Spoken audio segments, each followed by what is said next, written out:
আজকে মাখবো পেয়ারা মাখা বানাবো। চলুন তাহলে শুরু করা যাক ঝটপট। কিছু পেয়ারা নিয়ে নিয়েছি, এগুলো ছোট হলেও প্রচুর পরিমাণে মিষ্টি।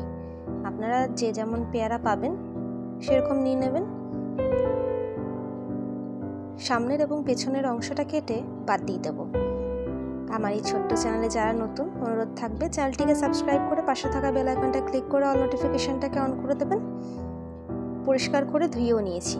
তারপর 2 টুকরো হোক 3 টুকরো হোক যে যেমন পারবেন রাফলি চপ করে নেবেন, অথবা যদি এরকম ছোট ছোট হয় তাহলে আমি যেমন থেতো করেছি হামালদিস্তায় ডাইরেক্ট থেতো করেও নিতে পারেন, কাটার প্রয়োজন নেই।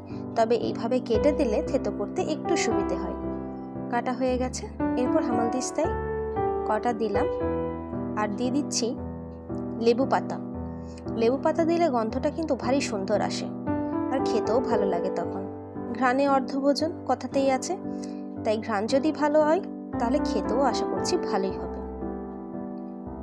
আধো থেতো করে একটা প্লেটের মধ্যে রেখে নিচ্ছি। সব কটাকে ওইভাবেই করে নেব। রেসিপিটা যদি ভালো লেগে থাকে একটা লাইক করবেন, কমেন্ট করবেন, পরিবারের সাথে শেয়ার করতে ভুলবেন না। আর পরবর্তী ভিডিওতে কিসের রেসিপি দেখতে চান সেটাও অবশ্যই আমাকে জানাবেন। আমি সেই রেসিপির ভিডিও নিয়ে যত শীঘ্রই সম্ভব আপনাদের কাছে ঝটপট হাজির হয়ে যাব। সবকটা পেয়ারা একটু একটু করে আমি থেতো করে নিয়েছি আর একই মতো আমি প্লেটের মধ্যে রেখে নিয়েছি। এই পেয়ারা মাখাটা খেতে দারুণ হয়েছিল, তাই অনুরোধ থাকবে একবার হলেও বাড়িতে অবশ্যই ট্রাই করবেন। এরপর বাকি জিনিসগুলো অ্যাড করার পালা। দিয়ে দিলাম বিট নুন, একটু বেশি করে জলজিরা দিলাম, কাসুন্দি, চিনি দিয়েছি, পেয়ারার মিষ্টি বুঝে চিনিটা দেবেন, আর দিলাম একটু ভাজা জিরে গুঁড়ো। তারপর আর কি মেখে নিয়ে চটপট খেয়ে নেওয়া যাক।